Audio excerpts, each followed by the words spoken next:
might be a little basic for some of you guys that have already been around for a while, obviously. I had planned this for the new sales staff, which, I'll stand in for the new sales. all right, there you go. I guess they're gonna see the video. But anyway, I just wanted to kind of do an introduction to Waterjet because it is such a large part of what we do. And a large part of our service department as well. And I just wanted to kind of break down the parts, give everybody an idea of what, you know, when you're talking to a customer, what they're actually talking about when they say, I need a bleed down valve repair kit. And if you haven't been in the Waterjet world, the next thing you're gonna do is either give them my number or Don's number, or call one of us and go, what the hell is a bleed down valve? So today was just gonna be kind of a, you know, this is a bleed down valve type of thing and on an AccuStream. But we can break it down a little further with this intensifier here. A lot of what you're going to sell, what your customers are going to be calling and asking for will be high pressure seal kits. These guys here on a hyperthermic pump. They're different on a 87K flow, and we'll go through that out there. The low pressure seal kits are these seals here. This is your cylinder, or your, I'm gonna have to wait. But this, does everybody know how this system works? We have let me give you a real quick overview.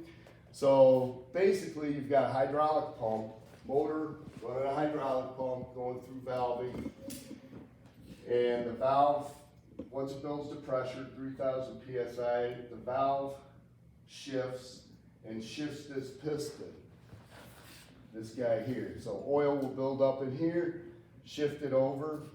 This little poppet here will open, water's coming in, actually back here. It'll open, as it moves this way, it draws water in. When it shifts back, it comes over, it makes this little sensor, and that tells the valve through the PLC to shift back the other way. It pushes the water out of the cylinder and into the attenuator. The attenuator is just a collector. It settles down, if you were able to see the reversal spikes, when this guy came over and makes that pin and then comes back, there would be a real sharp spike, or actually a sharp drop off, and then a spike.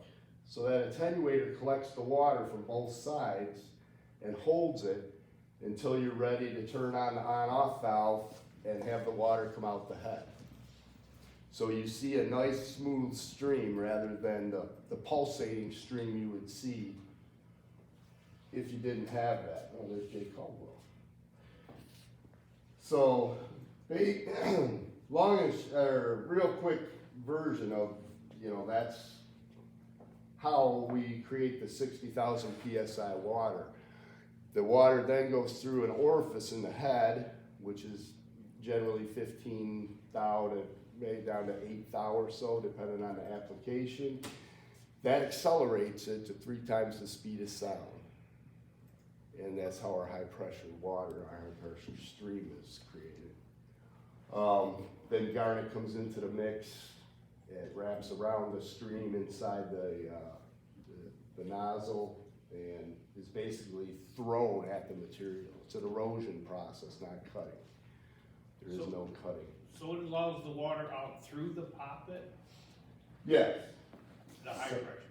Yeah, the high pressure water goes out through the center to your high pressure line, and so water comes in here, the backside, comes out here into the attenuator.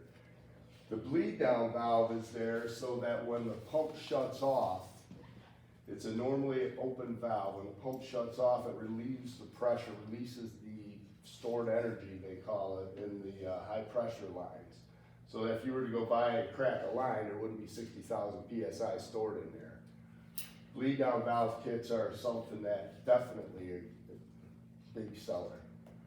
You know, people you have to do those, probably every 600 hours or so. depending on the condition of the rest of your system. But yeah, the main components that would be, you'll be dealing with would be high pressure, for sure high pressure seals. The low pressure seal kit, not so often, it's probably every 3 or 4 rebuilds. High pressure seals, you're gonna be replacing about every $400. So your customers, and that's if your system is in real good shape, if you don't have any. Let me take a second to do this. Yeah, absolutely. So that's a real good overview of the mechanics of the intensifier. So from a salesman side, what you guys need to know is, this is where the cold water comes in, okay? It's delivered by city water pressure or an EPCO closed loop, whole different discussion. But this is the first step. So these are all absolute rated 0.5 micron and 1 micron filters, consumable. We stock 3 different versions of that filter, but this is basically what comes in.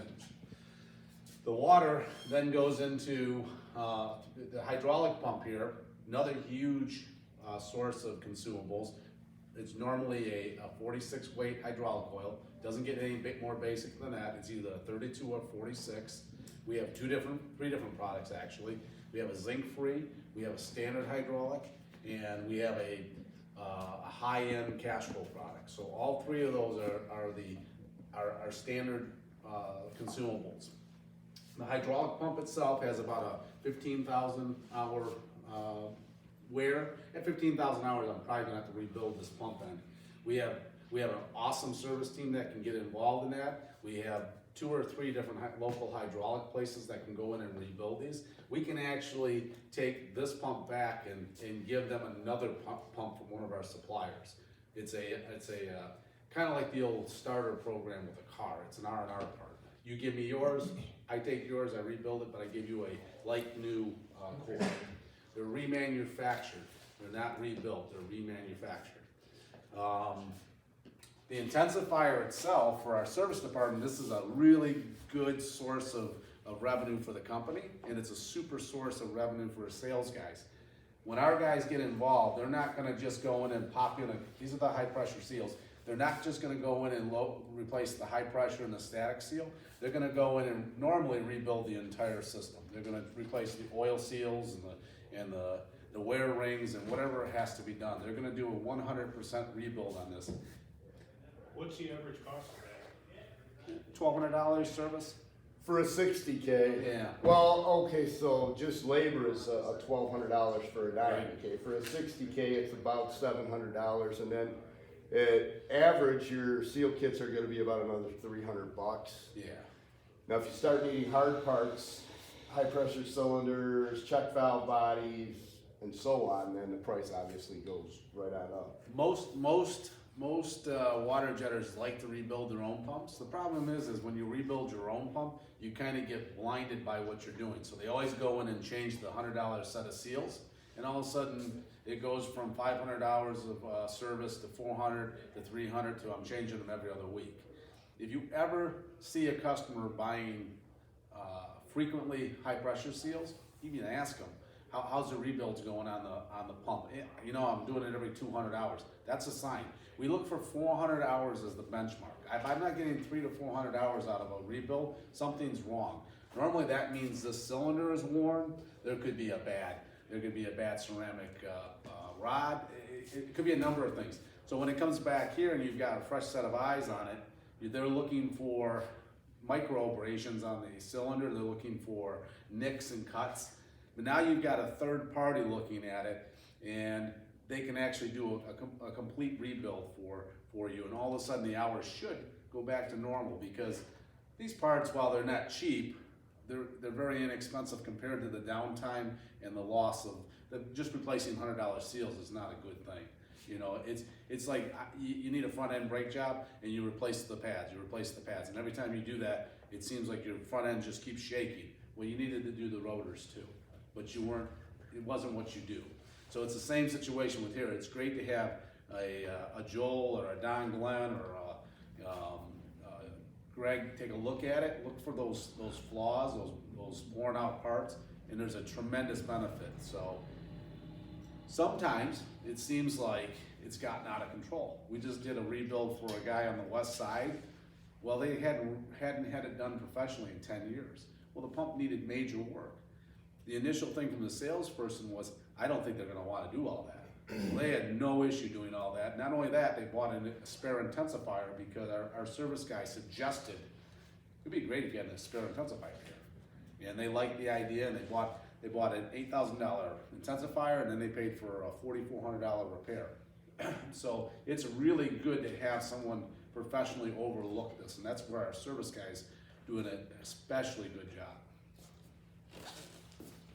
Well, appreciate that.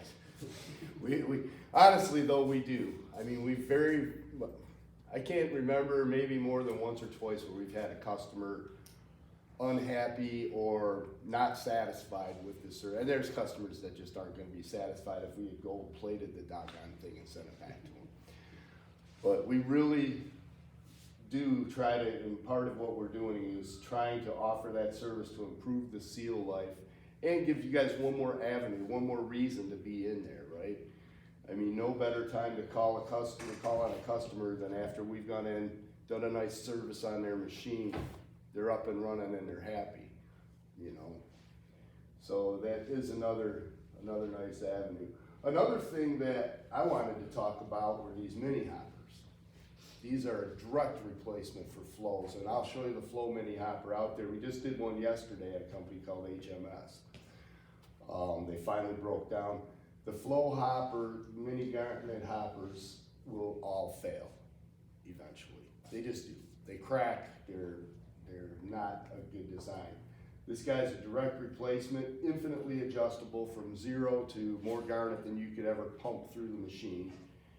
About $1,000, take about 2 hours or so to install, and ends all those problems for your customer. So if you've got a customer, and we can put them on almost any machine, they're just a direct replacement for flow. They use the same valving that's already there. You bolt this thing on, you pop two lines in, the air lines in, and a garnet feed, you're off to the races.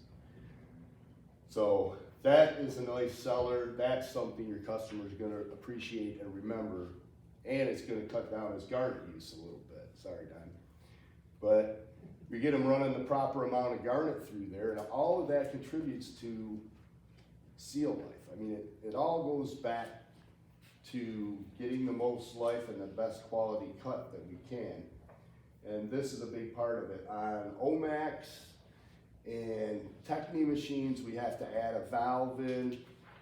It's about another $125 or so, an additional hour of labor. But compared to the feed systems that the machines come with, it is such an upgrade. And completely, I mean, there's no mystery to it. There's a little air cylinder on the side, a couple of plates in here, and it's pretty much fail-proof. I mean, they just don't fail. They last for years and years and years. So that's a real nice upsell. I'm not huge on upsells, but that's a real nice upsell for your customer, especially if they're having garnet feed issues. Don, you want to tell them about the hypertherm pumps as far as, you know, who we replace with these? Sure. Just about anybody So, we've done. the hypertherm pump is one of the few independent pumps out there that doesn't have an association with a direct manufacturer. So the hypertherm pump can show up on several different OEM models. It could be on a Techni, it could be on a Quickie, it could be on different smaller Waterjet manufacturers. Our primary customers for this are Omax customers that have direct drives. Direct drives have a useful life of somewhere around 15 to 20,000 hours, and at that point, the Omax pump gets extremely expensive to repair. Techni has a servo pump that has a tendency of failing on a fairly regular basis, and there's no such thing as an inexpensive repair for it. Jeff just sold one of these to one of his customers. The customer had a servo pump. 3 years in a row, he had to put $25,000 into it. When the 4th year hit, he said that enough. He was done spending money on it. So this is a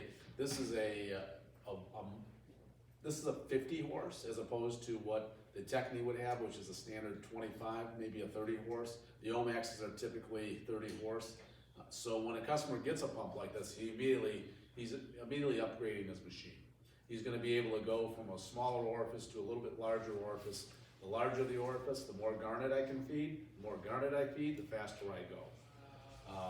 So if you have Omax customers or somebody with just a tired pump, you need to talk to them about it. We have a tremendous price advantage on these. We sell these to OEM water jets. So we can go to the local Alliance Automation, 4D, some of these other guys that are building robotic systems. We get such a tremendous discount on these. We're actually able to go to them and give them a better price than they get shopping the pump. This pump lists for $62,000. We typically sell them somewhere in the neighborhood of 50 to 52, 53, somewhere in there, and that's still a very nice margin. Everything is US made. That's a bonus right now, right? Waterjet is uniquely a US product. It's now more accepted worldwide from other manufacturers, but it's still primarily the technology was developed here in the US, and we're still the hub of the technology. So, depending on the condition of the water jet, you'd be surprised how many times people are at least interested in talking about this. And if you get into that discussion, it kind of ups your game with the customer and just shows them the additional opportunities. So if anybody that's got Omaxes or Technies in their territory, it's always something to talk about. You can do it. You can replace a KMT or a flow pump with this.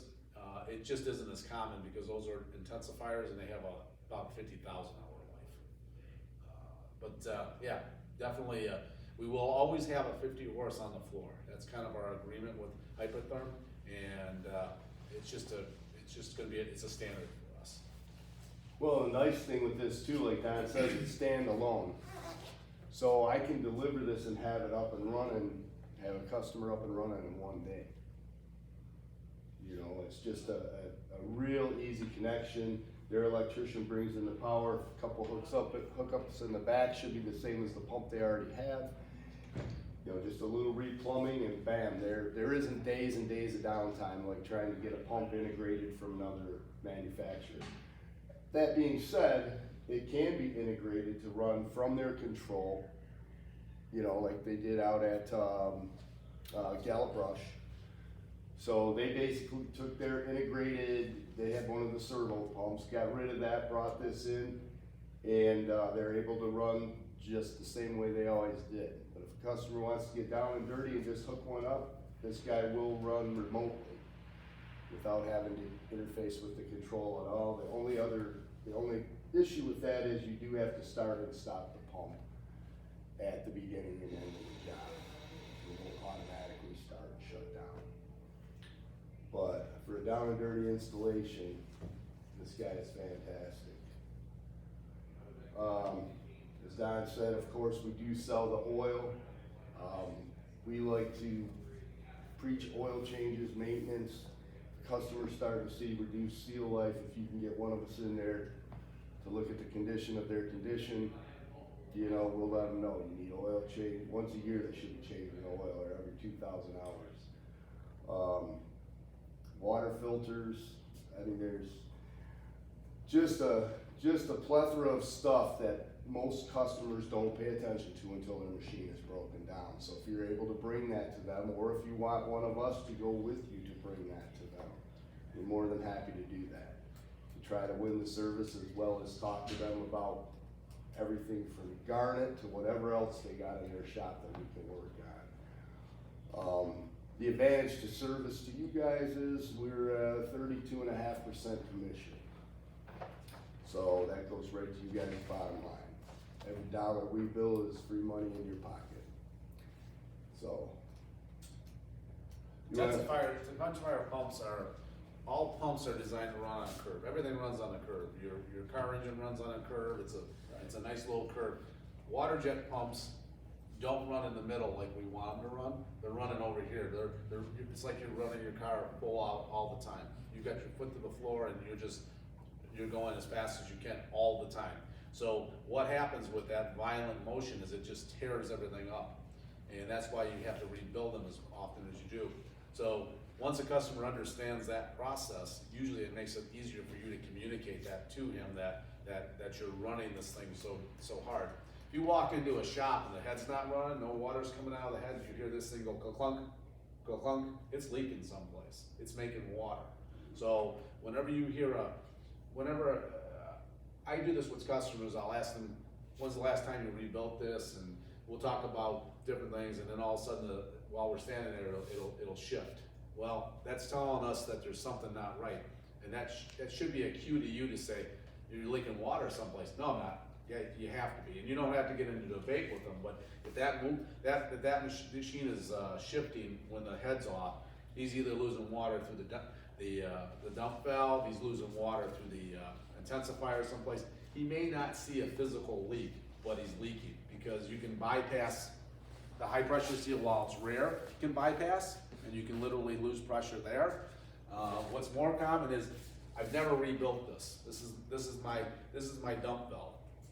This is what lets pressure off of the system. It's just like the cutting head. And what happens is, I activate the cutting head, that closes. I shut that cutting head off, that opens. So it's going to dump the pressure of the system.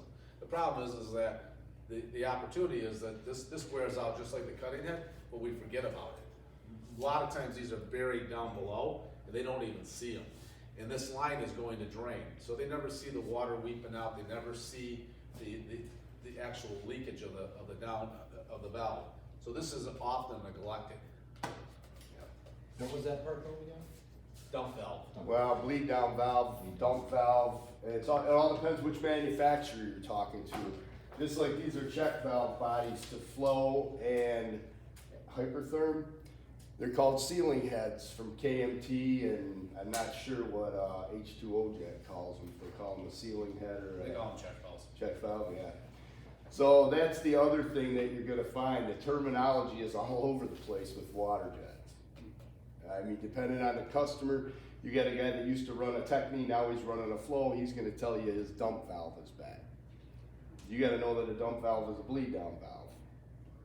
You know, it's just, there's all kinds of, the nozzle is a good one. Some people call it a mixing tube, some people call it a nozzle, some people call it that carbide thing sticking out the end of the head where the water comes out. But that's what we're here for. Don, Paul, I'll make sure you guys all got my number. Call us and ask us if there's, ever a question. I mean, there's just a lot to this, and it doesn't seem like that much until you get into it and run into issues. I have a question. Yes, sir. I apologize for being late. No, What is the, maybe you went over it, the reciprocal rate per second or minute on that? Or what's those running? 70 to 90, right? That's generally where we're at. I mean, it all depends how large your orifice is. Okay. How much water and, how much water you're pumping out there. So this is gonna stroke. Stroke, right. It's gonna stroke enough times to fill this 1 liter bottle. This is 1 liter. Okay. Okay? So it's gonna pump as much water as it needs to charge up that attenuator. So with the cutting head off, goes back to why it should deadhead. And when it deadheads, it just sits, it just waits. It's waiting for something to turn on. So typically, depending on the size of the system and the orifice, that's gonna stroke anywhere from 30 to about, on the very, very high end, 90 strokes per minute. Okay? 30 is kind of like an ideal number.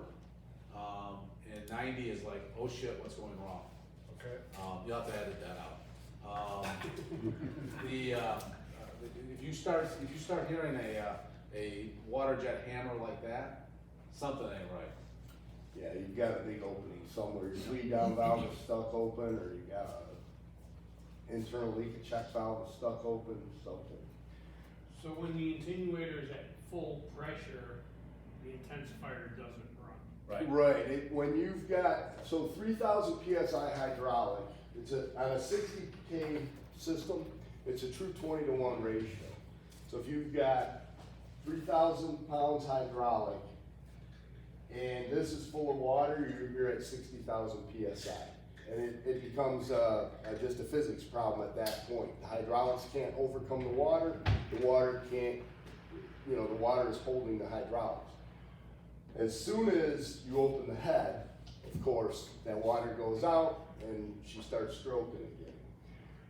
In the 87K or 90K world, or 94, depending on who you talk to, it's I believe a 29-to-1 ratio, where 3,000, we're still using the same pump, hydraulic pump, we're still only making 3,000 PSI, but at 29-to-1, it gives you 80,000 PSI water. Same principle holds though, once it makes that water, and it all has to do with the diameter of the piston. You'll see the 87K intensifier is just huge compared to this thing. But it's the diameter of the piston, the volume of oil you can have, and it's a whole big math problem, and I hate math, so we're not gonna talk about it. That's a really good point, But- Joel, is the hydraulic is such a key part of this, and you really need to, years ago, Joel and I put together a service thing on oil changes. This oil is supposed to be changed annually, okay? And it's not so much the hours. Hours are important. It's every 12 months or 2,000 hours.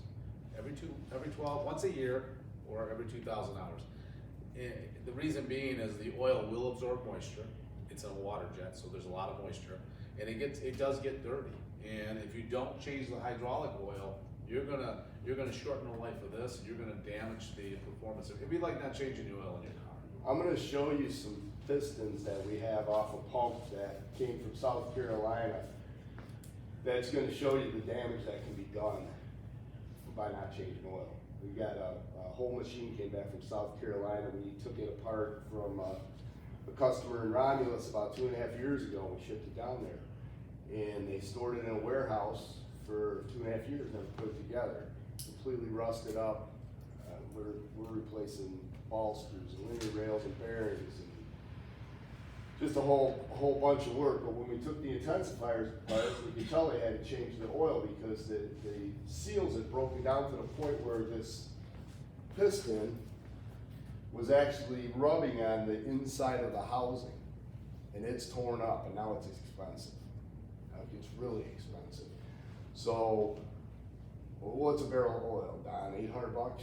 Yeah, on the high end, it goes from, on the low end, we have products that are $300 a drum to the Castrol top of the line, $800 a drum. So with labor, call it $1,200. Believe me, they're gonna have well more than that into that repair, and still have to spend the $1,200, right? Because I gotta put new oil in it. So who's winning? You know. So it's really, if you can stress anything, oil changes. They're gonna have to fix the leaks. You don't even have to talk them into that. When water's squirting out of there, they gotta put new high pressure seals in. When oil's coming out of their intensifier, and it will, they gotta replace those seals. But oil changes, if you can talk them into that, it's gonna just increase seal life and increase the performance so much. It goes back to the old Fram adage, pay me now, pay me a little now, or pay me a lot later. And it is that simple. I mean, it's the most neglected area on this pump is oil changes. Because everything else is visible and has to be fixed.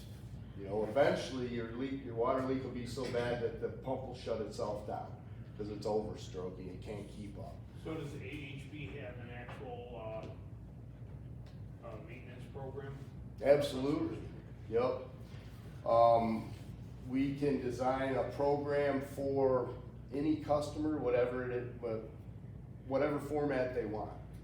We can provide all the ISO stuff if they need it. We can make it annually, biannually, whatever a customer wants, whatever documentation they need. We have large service contracts right now with BAE Systems, DTE, GKN. We've got a lot of large customers. Maintenance programs are hard to sell. Yeah, but so every 2,000 hours, which is once a year, you should really hydraulic oil You change should. and rebuild intensifier. You should, and your customer will agree with you until it comes time to spend that money. And they're still running and they don't see any leaks. I know I've gone out on literally at least 100 calls trying to pitch a maintenance program. And everybody agrees that it's a great idea, and, you know, except for the guy signing the check. You know, so if you can sell them, great, and we will make you look like a rock star. because we get on those and we stay on them.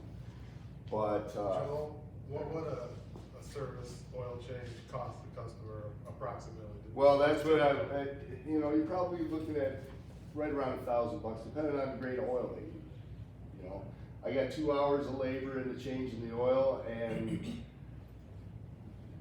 you know, say 2 to 4, because if it hasn't been done in a long time, we're gonna try to talk them into letting us open up that hydraulic tank, cleaning it all out, pulling that inlet filter out, cleaning that out. You know, if they just want the oil pumped out and pumped back in, you know, that's fine too. And if they're having regular oil changes and they're changing their filter, you know, there's not a lot of need for that. But If you wanna put a number on it, talk to customers, you got, call it 3 hours of labor as a general number, so Mhm. $400. You've got a $100 filter, and then you have your choice of the oil. Low end 400, high end 800. So you have, on the low end of the operations, it's probably a $900 bill. Yep. On the high end, it's probably 1,200.